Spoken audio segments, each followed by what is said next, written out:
स्वाध्याय में 4.10 बराबर आ एक दाखलो आपणे गणी लई पछी लॉक टेबलनुं काल तमने कीधुं हतुं ने ई पछी हूँ शीखवाडुं छुं। बराबर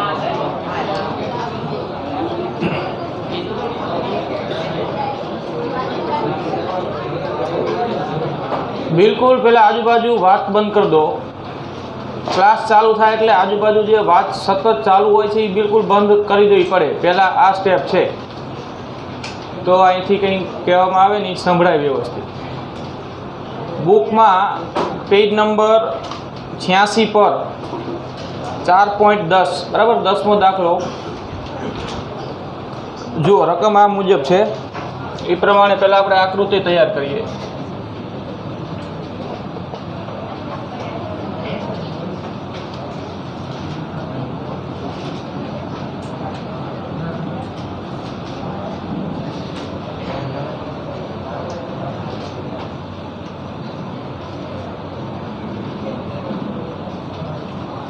जो रकम जो पहला तमे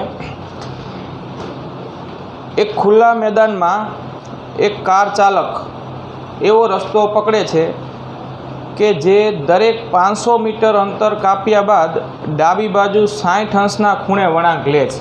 बराबर एटले एवी रीते एक मैदान छे अहींया कार एवी रीते चलावे छे कि आम 500 मीटर चाले सुरेख मार्गे पछी अहींयाथी ई 500 मीटर पूरुं थाय ने एटले आम 60 ना कोणे वळांक ले बीजू 500 चाले 500 पूरुं थाय एटले अहींयाथी 60 ना कोणे वळांक ले एटले दरेक सुरेख 500 मीटर अंतर कापी अने 60 ना कोणे वळांक लई अने ए रीते गति करे छे। बराबर तो एनी जे गति छे ए आपणे आकृतिमां दर्शाववानी छे अने प्रश्न एवो कर्यो छे के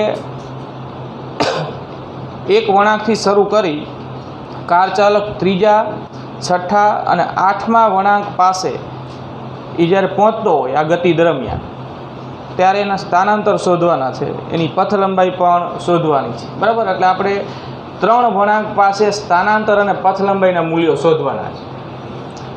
आकृति बनावीए जो आ मैदान छे। बराबर मैदान पर અહીંથી કાર શરૂ કરે છે અહીંથી આ પ્રારંભિક સ્થાન બિંદુ એ વડે દર્શાવી દઈએ।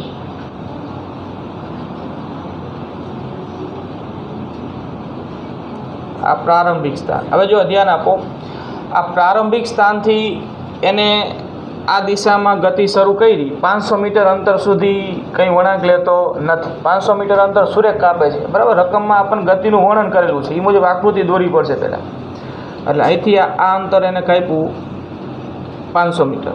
बराबर अने 500 मीटर पूरुं थयुं ज्यां बिंदु बी कही दो अहींयाथी पहेलो वळांक ले छे एटले अहींया आ जो आज आम राउंड करीने एक लखुं छुं ने वळांक सूचवे छे। અહીંથી पहेलो वळांक ले छे एटले ए थी बी सुधीनो आ सदिश थयो आम आ दिशा थई एटले अहींया 500 मीटर पूरुं थई गयुं एटले सदिश ए बी नुं मूल्य केटला मीटर थयुं 500 मीटर।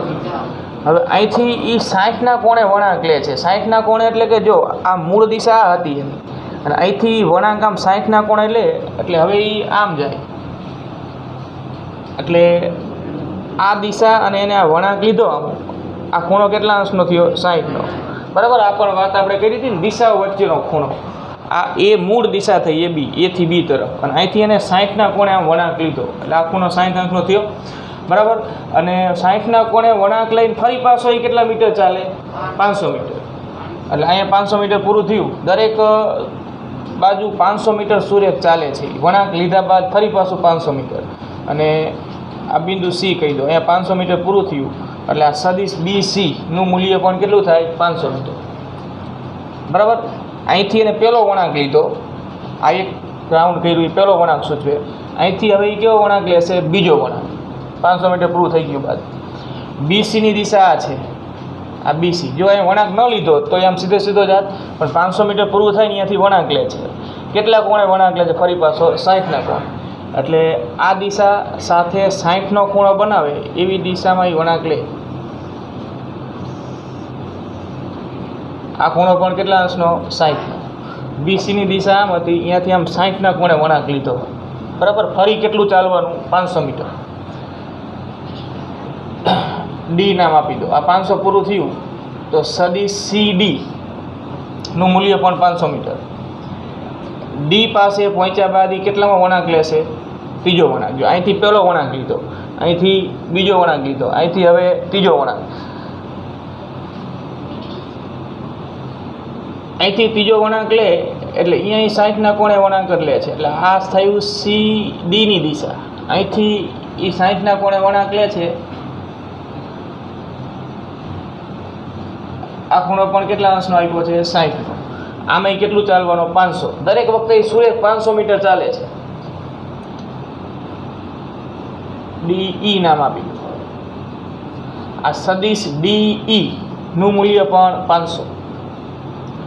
ઈ પાસે પહોંચ્યા બાદ હવે કેટલા વળાંક લેશે? ચોથો વળાંક. પહેલો વળાંક અહીં લીધો, બીજો અહીં લીધો, ત્રીજો વળાંક અહીં લીધો, ચોથો વળાંક અહીં લેશે.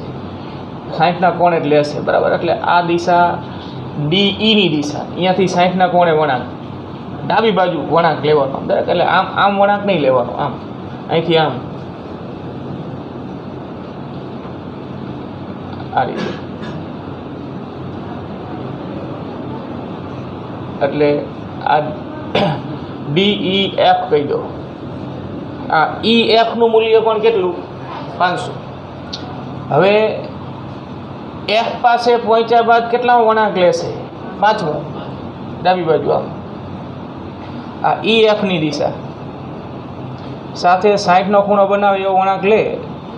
દરેકના મૂલ્યો સરખા હોય અને 60નો ખૂણો જ બનાવતો હોય.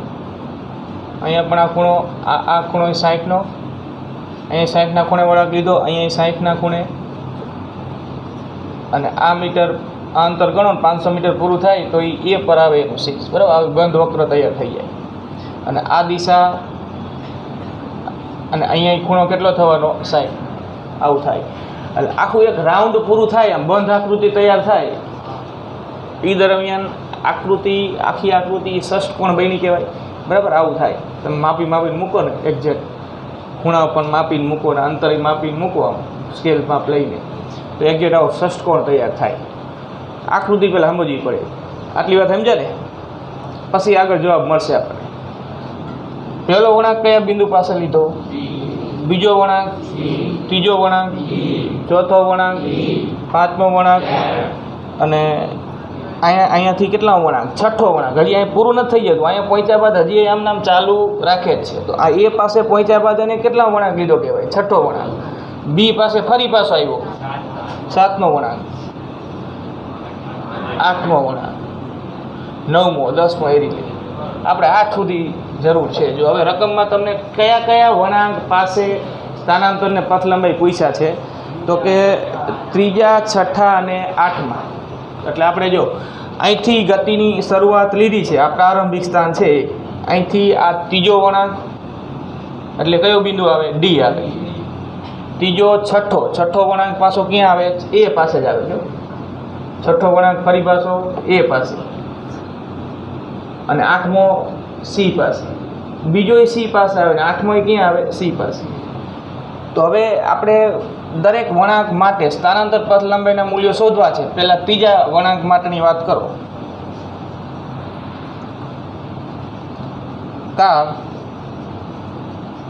ત્રીજા વળાંક માટે બિંદુ ડી પર પહોંચે.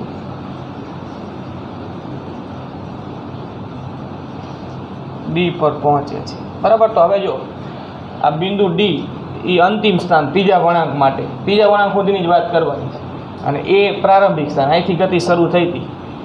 તો આપણે આ એ અને ડીને જોડી દઈએ. આમ જોડી દઉં. જો એથી ડીને આમ જોડી દઉં. આ સદિશ, અને આ છે ને, એ આ ષષ્ઠકોણનું મધ્ય કેન્દ્ર થાય. એ આ લાઈન પર જ આવે. આમ જોડો, આમ જોડો. તો હવે જો આકૃતિમાં ત્રીજા વળાંક સુધીની વિચાર કરો તો એ થી બી, બી થી સી, સી થી ડી. તો એનો અર્થ કે સદિશ એ બીના શીર્ષ પર સદિશ બીસી, અને બીસીના શીર્ષ પરથી સદિશ સી ડી, બરાબર. આ 3 સદિશ ગોઠવાના. અને આ જે દોર્યો મેં સદિશ એ ડી, એ આ પહેલાંના પૂછને અને છેલ્લાના શીર્ષને જોડતો સદિશ થયો, જે આ ત્રણેયનો શું થયો? સરવાળાનો સદિશ, બરાબર. એટલે સદિશ સદિશ એ ડી બરાબર સદિશ એ બી પ્લસ સદિશ બી સી પ્લસ સદિશ સી ડી, આવું તો થાય. અને હવે આમ તો થાય જ બરાબર. આ રીતે આમેય થાય. જો સદિશ એ ડી બરાબર, અહીં ધ્યાન આપજો, સદિશ એ ડી બરાબર આને હું બિંદુ ઓ કહી દઉં, જે આ ષષ્કોણનું મધ્ય કેન્દ્ર છે, મધ્ય બિંદુ બરાબર. હવે જો અહીંયા એક તીર મૂકી દઉં આમ, તો આ કયો સદિશ થયો? સદિશ એ ઓ. અને અહીંથી અહીંયા સુધીનો સદિશ કયો થાય? O D. તો આ બે તો એક જ દિશામાં થયા ને. જો તો સદિશ એ ઓ પ્લસ સદિશ ઓ ડી બરાબર સદિશ એ ડી થાય. આમે થાય ને બરાબર. તો આપણે સદિશ એ ડી બરાબર આમ તો લખાય. જો આ તો આપણે લખ્યું જ આપણે આકૃતિ પરથી, પણ જવાબ મેળવવા માટે આપણે આની જરૂર નથી. જવાબ મેળવવા તમે આમ સરળતાથી મેળવી શકશો કે સદિશ એ ડી બરાબર સદિશ એ ઓ પ્લસ સદિશ ઓ ડી. સદિશ એ ઓ આ એક લાઈનમાં જ થાય ને. કોઈ બે સદિશો આમ ગોઠવાયેલા હોય ને, જો આ સદિશ એ છે અને એના શીર્ષ પરથી આ સદિશ બી છે, બે એક જ દિશામાં હોય. આપણે આગળ નિયમમાં વાત કરી હતી, આ એક જ દિશામાં હોય. તો પહેલાંના પૂછને છેલ્લાના શીર્ષને જોડતો સદિશ તો એની પર જ આવવાનો, જે આ બેયનો શું કહેવાય? સરવાળાનો સદિશ. તો એ જ વાત થઈ ને. જો કે સદિશ એ ઓ અને સદિશ ઓ ડી બે એક જ લાઈનમાં છે. પહેલાંના પૂછ પર આ બીજાનું શીર્ષ, તો પછી એ બેનો સરવાળાનો સદિશ એટલે પહેલાંનું પૂછ એ અને છેલ્લાનું શીર્ષ ડી ને જોડતો સદિશ એટલે કયો? સદિશ એ ડી. તો સદિશ એ ડી બરાબર સદિશ એ ઓ પ્લસ સદિશ ઓ ડી થાય. આમ તો થાય જ, આ ત્રણેયનો સરવાળો તો થાય જ, એ તો આપણે લખ્યું. આમેય થાય બરાબર. તો સદિશ એ ઓ પ્લસ સદિશ ઓ ડી આવું લખાય. તો હવે ધ્યાન આપો. જો અહીં ધ્યાન આપો. આ ઓ છે ને, એ આ ષષ્કોણનું મધ્ય કેન્દ્ર છે. અને આ ઓથી હું આમ કોઈ પણ શિરોબિંદુને આમ જોડી દઉં ને, કોઈ પણ શિરોબિંદુને, તો આ જે ત્રિકોણ તૈયાર થશે ને, બધા 1 2 3 4 5 6 ષષ્કોણે જો દરેક બાજુની લંબાઈ સરખી છે 500 મીટર. તો પછી આપેલા આ સમાન બાજુનું માપ ધરાવતા ષષ્કોણ માટે એના મધ્ય કેન્દ્રથી આમ દરેક શિરોબિંદુને જોડી દો, તો આવા જે આ ત્રિકોણ બનશે, આ બધા જો કેટલા ત્રિકોણ બન્યા? આ 1 2 3 4 5 ને 6, એ બધા સમબાજુ ત્રિકોણ બનશે. જો ચેક કરીએ આપણે,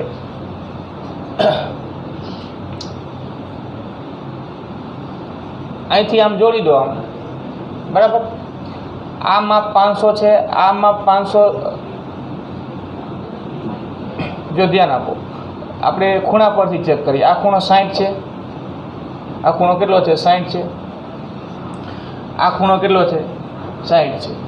અને તમે આ બાજુનું માપ 500 મીટર છે, આ બાજુનું માપ એ 500 મીટર છે, આ 500 છે ને આ 500 છે. જો આવી વાત થઈ કે દરેક બાજુનું માપ સરખું હોય બરાબર. આમાં પછી તમારે ભૂમિતિ જે લાગુ પડતી ને સીધી વાપરવાની હોય. આ દરેક બાજુનું માપ સરખું હોય તો તમે એના મધ્ય કેન્દ્રને આમ દરેક શિરોબિંદુ સાથે જોડી દો.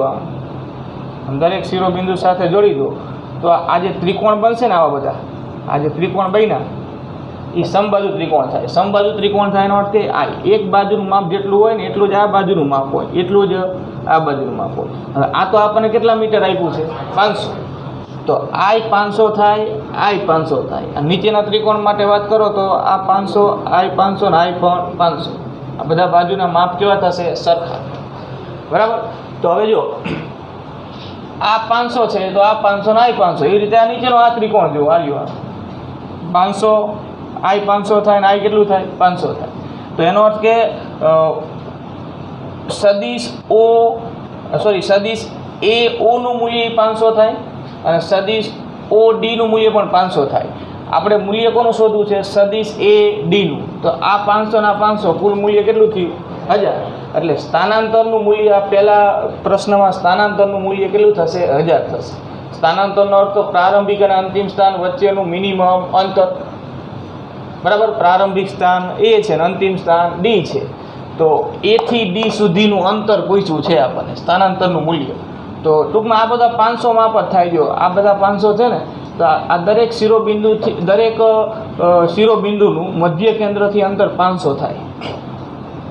તો માનાંકમાં સદિશ AD બરાબર એક જ દિશામાં છે ને, એટલે સીધા મૂલ્યોનો સરવાળો થાય. એક દિશામાં છે એટલે તમે જો કોસાઈનો નિયમ વાપરો ને તો અંતે તો એ જ થવાનું છે.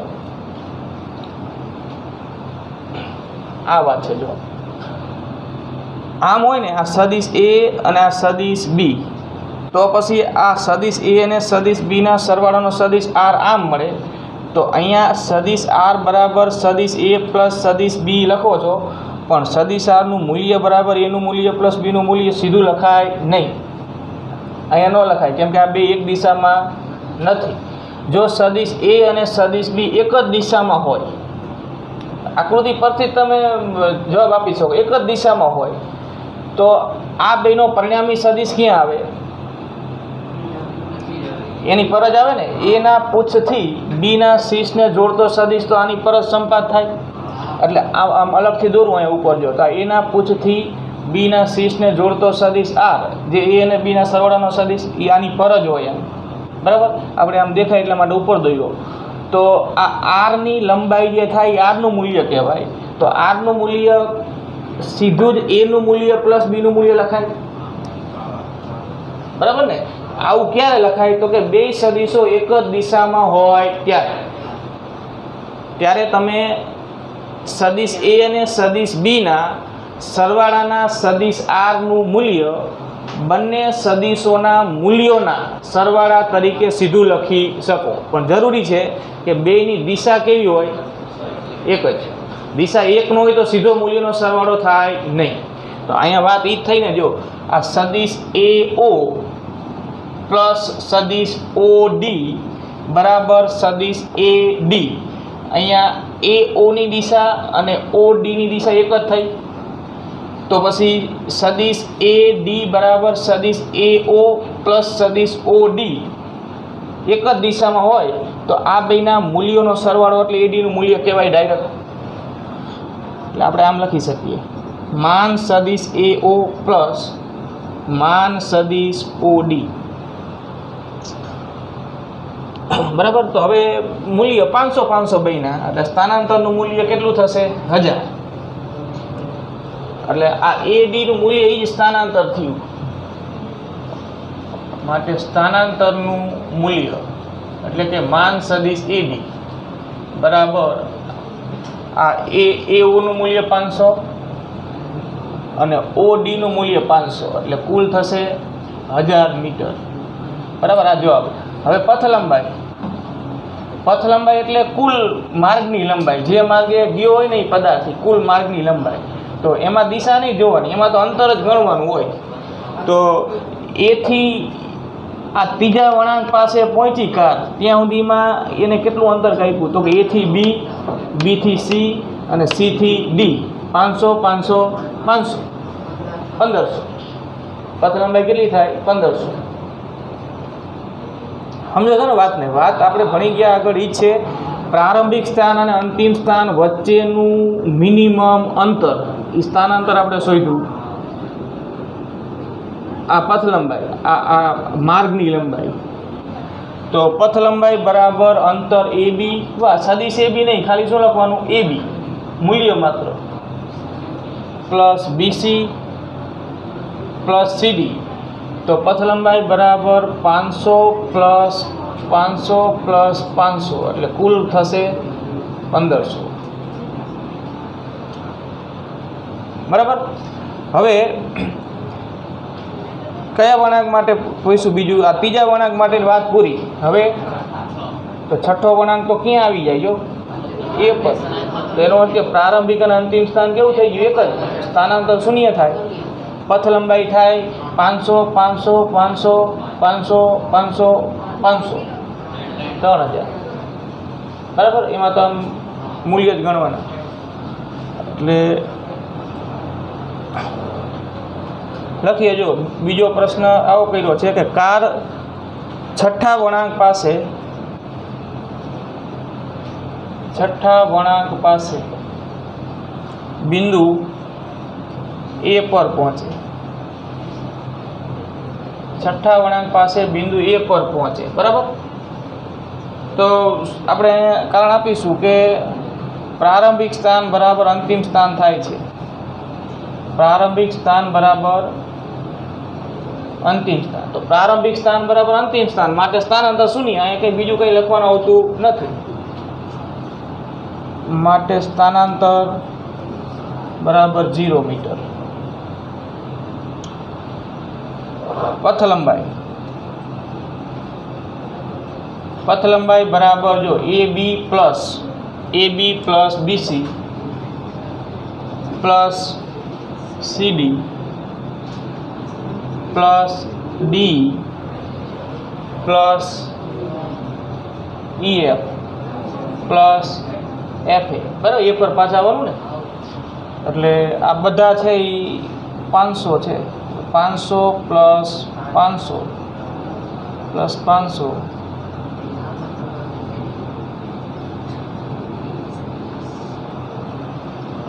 3000. હવે આવી જ વાત કયા વળાંક માટે? 8મા વળાંક માટે. તો હવે જો અહીંયા સુધી 6 વળાંક પૂરા થયા, પછી ફરી પાછું એને ચાલુ કર્યું ઈ જ માર્ગે. અહીંયા કેટલા વળાંક થયો? 7મા. અહીંયા થયો 8મા.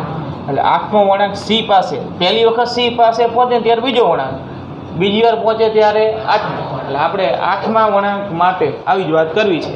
પહેલાં સ્થાનાંતર અને પછી પથ લંબાઈ. સ્થાનાંતર સદિશ રાશિ છે, એટલે આપણે પહેલાં સ્થાનાંતરનો સદિશ વિચારવાનો અને પછી સ્થાનાંતર સદિશનું મૂલ્ય. અહીંયા આપણે એ જ વિચાર્યું ને, જો સ્થાનાંતરનો સદિશ AD કહેવાય. સ્થાનાંતરનો સદિશ AD બરાબર AO પ્લસ OD, પછી એનું મૂલ્ય. અહીંયા તો મૂલ્ય આપણે ડાયરેક્ટ જ આ બેયના મૂલ્યોનો સરવાળો કરીને લઈ લીધું, કેમ કે દિશા બેયની કેવી હતી? એક જ હતી, બરાબર. હવે 8મા વળાંક માટે વાત કરો. આવી જ વાત 8મા વળાંક માટે આપણે લખીએ કે કાર 8મા વળાંક પાસે બિંદુ C પર પહોંચે. બિંદુ C પર પહોંચે તો સ્થાનાંતર સદિશ શું થાય? પહેલા બોલો, કોને કોને જોડતો સ્થાનાંતર સદિશ થાય? હા, એ પ્રારંભિક સ્થાન ને C અંતિમ સ્થાન. આ થાય ને. તો હવે આકૃતિમાં જો આ AC છે, A ના પૂછને અને C ના શીર્ષને જોડતો સદિશ છે. તેનો અર્થ કે સદિશ AC બરાબર સદિશ AB પ્લસ સદિશ BC. અહીંયા પછી ભલે એક રાઉન્ડ પૂરો કરી લીધો અને ફરી આવી, એનાથી અહીંયા કંઈ ફેર પડતો નથી. સ્થાનાંતરમાં તો આપણે પ્રારંભમાં ક્યાં હતો ને અંતમાં ક્યાં પહોંચ્યો છે આ જ જોવાનું હોય. વચમાં એને કેટલા રાઉન્ડ માર્યા છે એ અગત્યનું નથી. સ્થાનાંતર માટે, પથ લંબાઈ માટે અગત્યનું છે. એમાં તો કુલ અંતર ગણવાનું ને. એક રાઉન્ડ માર્યો તો એક રાઉન્ડનું તેને પૂરું કરી લીધું ને પછી બીજો રાઉન્ડ શરૂ કર્યો, એ પાછું વધારાનું એમ. તો આપણે સ્થાનાંતર સદિશ લખીએ. પહેલાં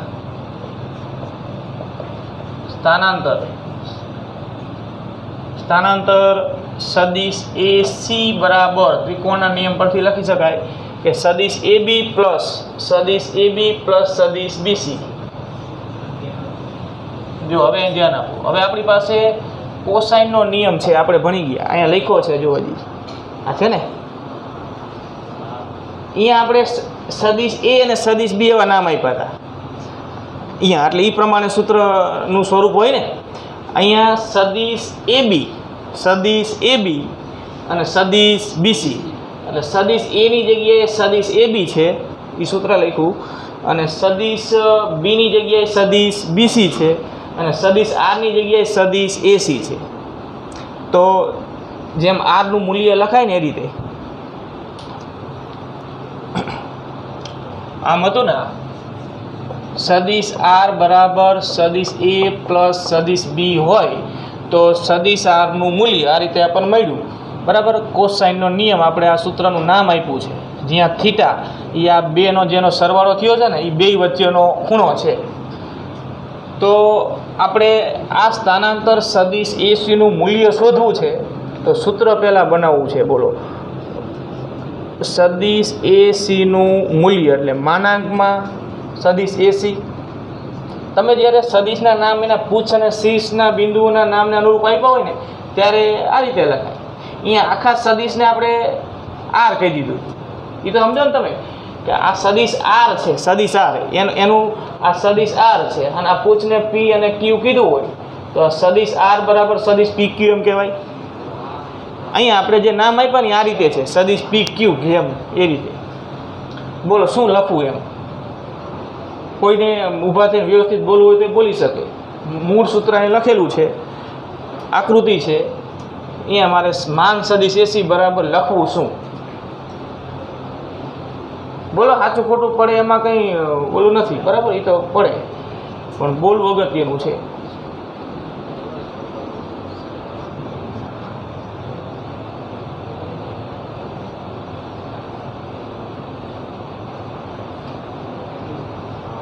બોલો બોલો, એમાં કંઈ કોઈ દંડી નથી નાખવાના આપણે. હા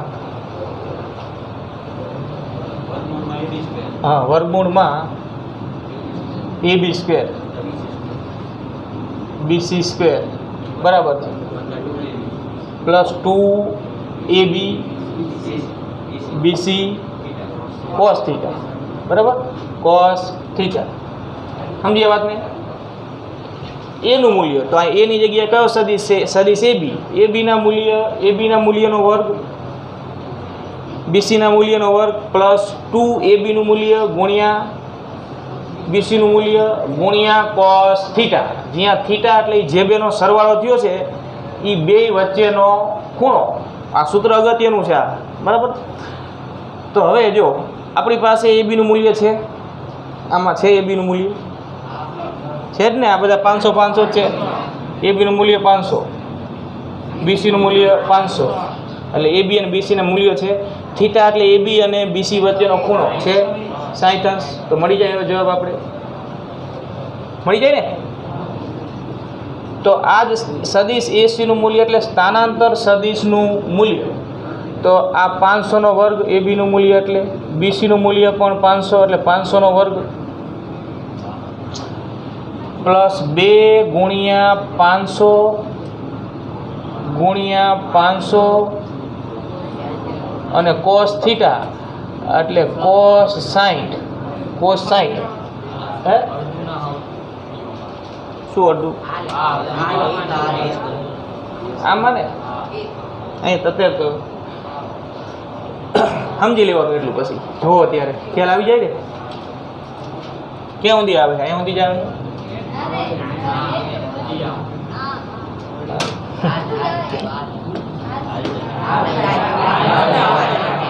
હવે આમાં સાદરૂપ આપી દો.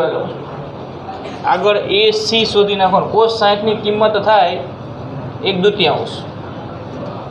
કોષ્ટક જોતા રહેજો. cos 60 1/2 થાય, sin 30 1/2 થાય, cos 60 1/2. તો cos 60ની જગ્યાએ 1/2 મૂકો, અહીંયા 1/2 મૂકો અહીંયા, તો આ 2 અને આ 2 કેન્સલ થઈ જાય. અહીંયા 500 ગુણ્યા 500 એટલે 500નો વર્ગ થઈ ગયો. તો 500નો વર્ગ પ્લસ 500નો વર્ગ પ્લસ 500નો વર્ગ. સીધું કેલ્ક્યુલેટર ના લેશો, આમાં આમ થોડુંક વિચારવું પડે. એટલે 3 વખત 500નો વર્ગ, 3 વખત એટલે 3 ગુણ્યા 500નો વર્ગ આવું લખાય ને. 3 ગુણ્યા 500નો વર્ગ, 500ના વર્ગનું વર્ગમૂળ 500 અને આ વર્ગમૂળમાં 3 એટલે વર્ગમૂળમાં 3 ગુણ્યા 500, વર્ગમૂળમાં 3 એટલે 1.73. તો 1.73 ગુણ્યા 500 કરો એ જવાબ આપો.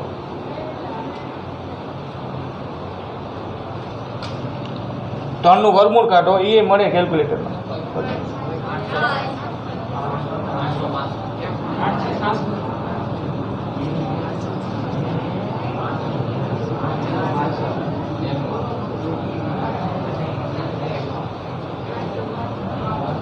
એવું હોય તો એક સ્ટેપ મૂકીએ આપણે, જો તમને સીધો ખ્યાલ ન આવે.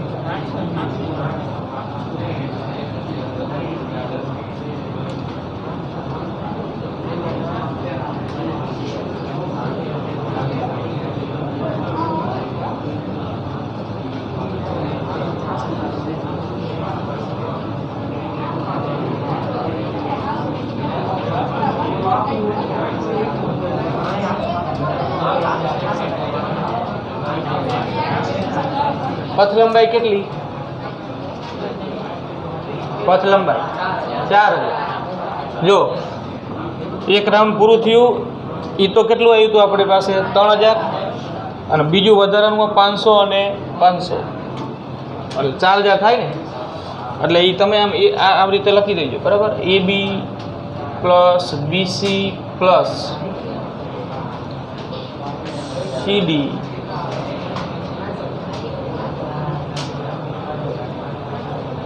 DEF FA પ્લસ AB ફરીથી AB આવે પ્લસ AC પ્લસ BC 8 આવશે ને 8 ગાળા.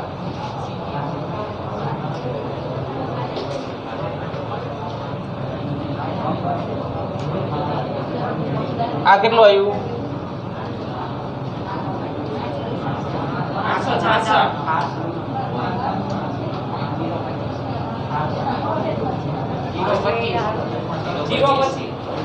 લખી નાખો.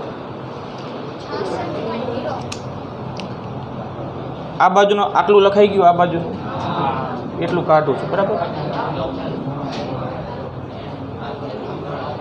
આટલું લખાઈ ગયું ને બધાને?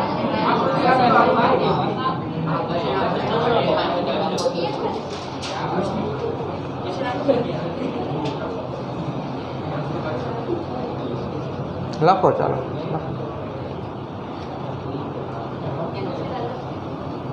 કે આપણે ખૂણાના મૂલ્યો આ નેચરલ સાઇન ને નેચરલ ટેન્જેન્ટમાં કઈ રીતે જોવા.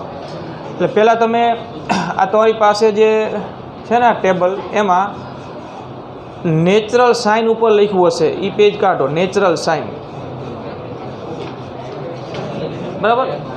જો નેચરલ સાઇન લખ્યું એવા 2 પેજ છે. આ પણ નેચરલ સાઇનનું ને આ પણ નેચરલ સાઇન, બરાબર. આ નેચરલ સાઇનનું કોષ્ટક છે. હવે કોષ્ટકમાં આ બાજુ અહીં ડિગ્રી લખ્યું છે. જો ડિગ્રી, ડિગ્રી એટલે અંશ, બરાબર. ગુજરાતીમાં ડિગ્રીને શું કહેવાય? અંશ કહેવાય. ખૂણો આપણે જે અંશમાં માપીએ છીએ ને, એટલે આ અંશમાં આ ડિગ્રીની નીચે 0થી આમ શરૂ કરી, જો 0થી શરૂ કરી આ પહેલાં પેજ ઉપર 44 સુધી છે, ક્યાં સુધી? 89 સુધી. એટલે 0થી 89 અંશ આ પહેલું જે ખાનું છે ડિગ્રીવાળું. પછી ઉપર આમ આડું ખાનું જુઓ, આડું, આ આડું ઉપર છે ને, એમાં અહીંયા જો 0, 6, 12, 18, 24, 30, 36, 42 એવું લખ્યું ને, એ મિનિટ છે. ઉપર આમ ડેશ કર્યું, એ તો હવે તમને મિનિટ અંશનું કન્વર્ઝન એ ખબર હશે. આવો ડેશ કર્યું હોય ને એ મિનિટ વચાય. એટલે જો આમાં 0 મિનિટ એટલે 0 અંશ જ થાય, એ તો નીચે લખ્યું છે. જો પછી 12 મિનિટના અંશ કેટલા? તો કે 0.2. એ મિનિટનું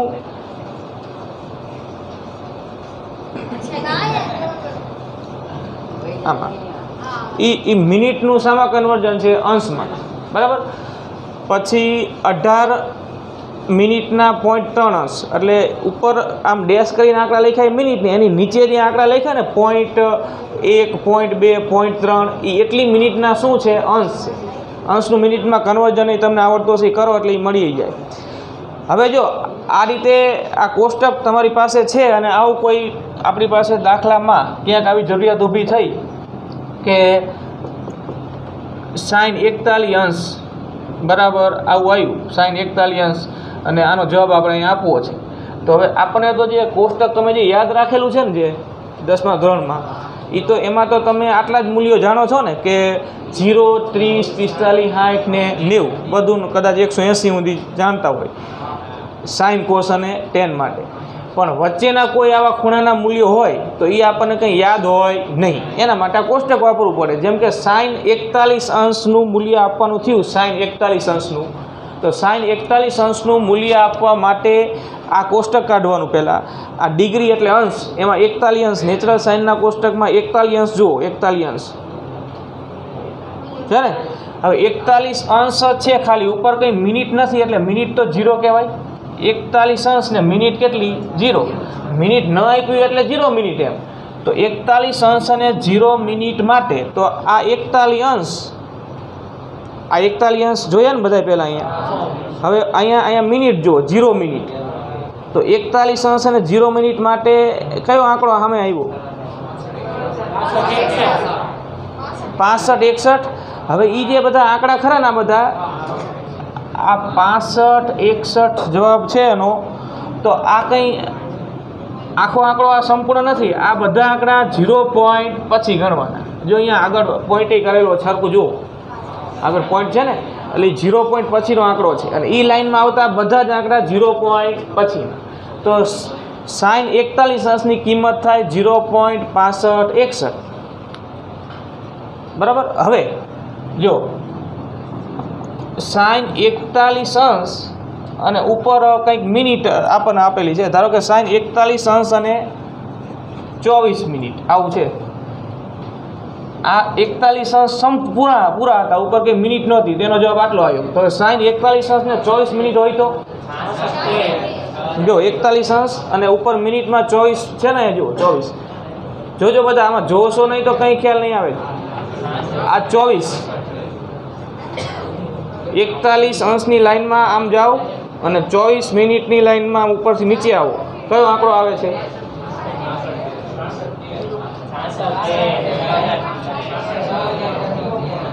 6613 એટલે 0.6613 કહેવાય. આ એક પહેલો જ આંકડો 0 પોઈન્ટ પછી એમ નહીં, આ બધા જ આંકડા છે ને આ પેજના એ બધા જ આંકડા 0 પોઈન્ટ પછી. પહેલા આંકડામાં પોઈન્ટ દર્શાવ્યો છે તો એ લાઈનમાં આવતા બધા આંકડા પોઈન્ટ પછીના જ ગણવાના. બરાબર. શું લખવાનું?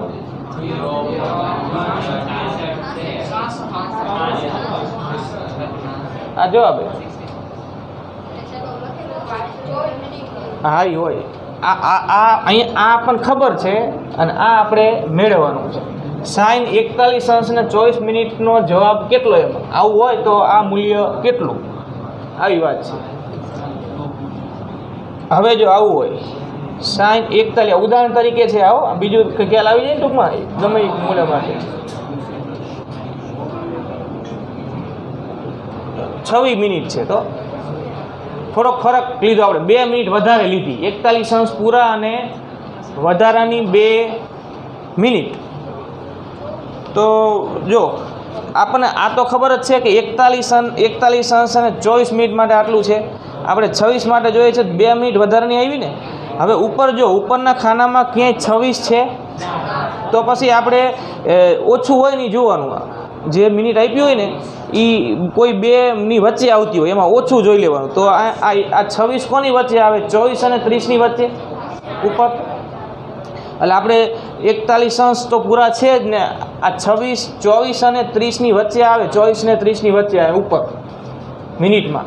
તો આપણે જોશું 24 માટે અને 2 મિનિટનો ડિફરન્સ ઉમેરીશું. એટલે 41 અંશ અને 24 મિનિટ માટે આંકડો તો અહીંયા પણ લખ્યો છે જો 0.6613. તો પણ 2 મિનિટ તો વધારાની છે ને. તો હવે આગળ અહીંયા જો મેઇન ડિફરન્સ લખ્યું છે, આગળ જો અહીંયા છે ને મેઇન ડિફરન્સ.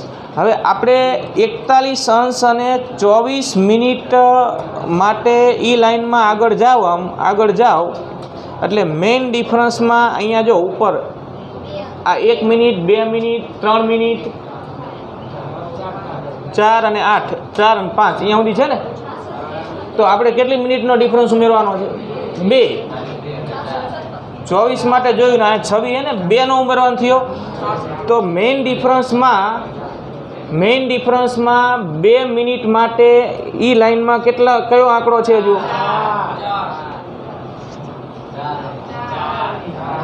4 છે ને. એટલે 0.6613 પ્લસ 4 એમ સીધા નહીં, પ્લસ 0.0004. ગાણિતિક રીતે સમજો ને, ડાયરેક્ટ 4 નહીં, એ 4નો તો ડિફરન્સ છે એટલો, એટલે આ રીતે ઉમેરવાનું થાય ને. તો આ જવાબ ઉમેર દો આમાં 76 ને 4 આ જવાબ. સમજીએ વાતને શું કહેવાય છે? બરાબર. આ રીતે જો સાઇન હોય સાઇન તો નેચરલ સાઇનમાં જોવાનું, અને જો ટેન હોય તો નેચરલ ટેનમાં. વાત આ જ.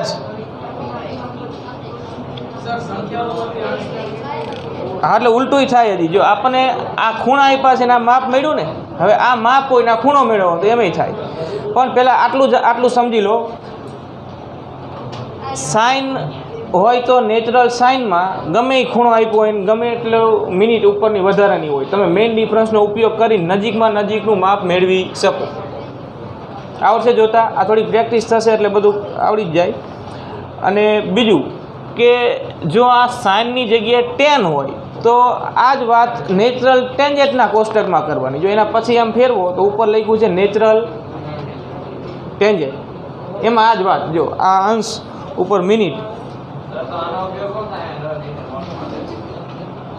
શું લખ્યું હે?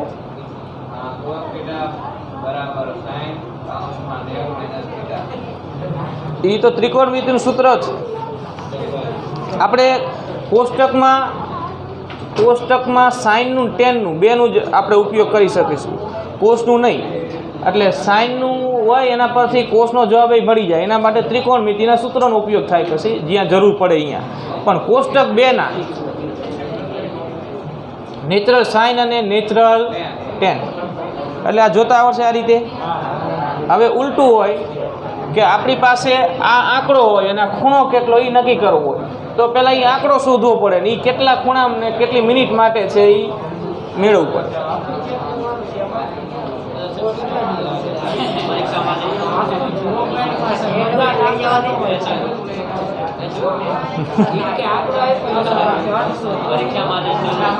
હા લઈ જવાનું પરીક્ષામાં હે શું તો અહીંયા લઈ જવા ન દે તો તમને જરૂર પડે ને એ મૂલ્ય આપી દીધા હોય રકમમાં કે આના બરાબર આટલા લેવાય એમ સમજાવાય,